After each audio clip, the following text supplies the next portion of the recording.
দেখছেন কলকাতা টিভি সংবাদ সারাদিন নিয়ে আপনাদের সঙ্গে রয়েছি ভাস্বতী। আর আজ নজরে যে খবরগুলোর দিকে নজর রাখবো অবশ্যই, তবে তার আগে যে গুরুত্বপূর্ণ খবর আপনাদের জানাবো, দিল্লির মুখ্যমন্ত্রী অরবিন্দ কেজরিওয়ালকে ইডির তলব আপনাদের জানিয়ে রাখবো। 18ই জানুয়ারি আবগারি দুর্নীতি মামলায় আবারও তাকে তলব করা হয়েছে। প্রথম তাকে তলব করা হয়েছিল গত বছর 2রা নভেম্বর এবং তারপর একাধিকবার তলব করা হলেও ইডির সামন তিনি এড়িয়ে যান। আমাদের অ্যাসাইনমেন্ট হেড দিব্যেন্দু ঘোষ রয়েছেন আমাদের সঙ্গে ফোন লাইনে। দিব্যেন্দুদা, এর আগে তাকে 3রা জানুয়ারি নোটিশ পাঠানো হয়েছিল এবং ইডি তাকে তলব করেছিল, যদিও তিনি বারংবার হাজিরা এড়িয়ে গিয়েছেন।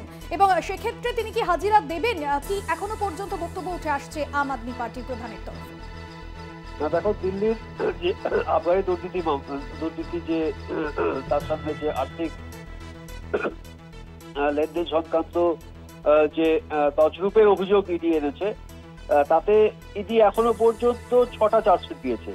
এই 6টা চার্জশিটের মধ্যে কিন্তু একটা চার্জশিটে পরিষ্কার ইডি উল্লেখ করেছে যে এই যে আবগারি দুর্নীতি, মানে দিল্লির যে আবগারি নীতি, সেই নীতি রূপায়ণ করতে গিয়ে যে আর্থিক তছরূপ হয়েছে, সেই তছরূপ কিন্তু অরবিন্দ কেজরিওয়ালের ব্রেন চাইল্ড, অর্থাৎ অরবিন্দ কেজরিওয়ালকে কিন্তু মূল ষড়যন্ত্রকারী হিসাবে কিন্তু চার্জশিটে ইডির যে এখনো পর্যন্ত 6টা চার্জশিট দিয়েছে তার মধ্যে একটা চার্জশিটে উল্লেখ আছে।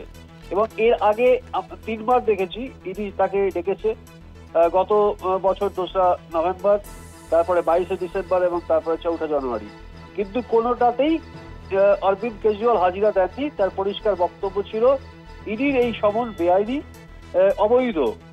কারণ এই যে আবগারি দুর্নীতি মামলা, সেখানে তাকে ডাকার কোন রকম আইনি প্রভিশন ইডির কাছে নেই। এবং তাকে যখন 3য়বারের জন্য ডাকা হলো, তারপরে তিনি ইডিকে একটি চিঠি পাঠালেন এবং চিঠি পাঠিয়ে তিনি পরিষ্কার তাদের ব্যাখ্যা দিলেন কেন ইডির এই সমন বেআইনি। এবং তারপরে ইডি সূত্রে যে খবর পাওয়া গিয়েছিল তাতে কিন্তু যে ইডি সূত্র যেটা জানাচ্ছিল যে অরবিন্দ কেজরিওয়ালকে কিন্তু কোন রকম ষড়যন্ত্রকারী বা অভিযুক্ত এরকম হিসাবে বা ডাকা হচ্ছে না, তাকে মূল এই আবগারি যে নীতি, দিল্লিতে যে আবগারি নীতি প্রণয়ন করা হয়েছিল 2021-22 সালে, সেই আবগারি নীতিতে কি কি বৈঠক হয়েছিল, তার আগে কোন কোন বিষয় ঠিক করা হয়েছিল, কোন কোন কোম্পানিকে বরাদ দেওয়া হবে বলে ঠিক হয়েছিল, এবং আদৌ সেই সমস্ত কোম্পানির কাছ থেকে কোন রকম সুবিধা আপের নেতা মন্ত্রীরা পেয়েছেন কিনা, এই বিষয়গুলোকে জিজ্ঞাসাবাদের জন্যই কিন্তু অরবিন্দ কেজরিওয়ালকে ডাকা হচ্ছে।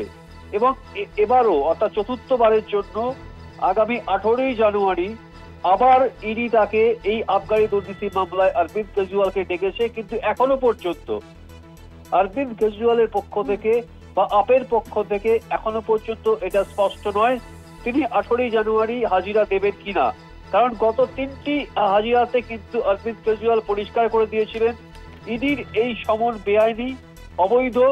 সামনে লোকসভা ভোট, তিনি প্রচারে নামবেন, এই কাজে বাধা দেওয়ার জন্য ইডি তাকে গ্রেপ্তার করতে চায়, যে কারণে তাকে সমন দেওয়া হচ্ছে। এবং এখনো পর্যন্ত এই যে 4র্থ সামন, 18ই জানুয়ারি তাকে ইডি ডাকলো, সেখানে তিনি যাবেন কিনা বা এই যে সমনের পরিপ্রেক্ষিতে তার কোনো বক্তব্য আছে কিনা, সেটা এখনো পর্যন্ত অরবিন্দ কেজরিওয়ালের তরফ থেকে জানা যায়নি বা আপের কোন নেতা মন্ত্রীর তরফ থেকেও জানা যায়নি। কিন্তু যেটা খুব পরিষ্কার যে ইডির যে বিষয়টা আমি উল্লেখ করলাম, অত্যন্ত তাৎপর্যপূর্ণ একটি বিষয়, যে ইডি কিন্তু এর আগে 3জন আপের নেতা মন্ত্রীর নাম কিন্তু চার্জশিটে উল্লেখ করেছে, যারা সরাসরি যারা সুবিধাভোগী। মনীষ সিসোদিয়া, প্রাক্তন উপমুখ্যমন্ত্রী, রাজ্যসভার সদস্য আপের সঞ্জয় সিং এবং বিজয় নায়ার, এই 3জন নেতা মন্ত্রীর নাম কিন্তু তারা উল্লেখ করেছিল। এবং যে কারণে এই বিষয়ে বিস্তারিত জানার জন্যই কিন্তু অরবিন্দ কেজরিওয়ালকে ডাকা হচ্ছে বলে ইডি সূত্রে খবর। একেবারে ধন্যবাদ জানাবো তোমায়।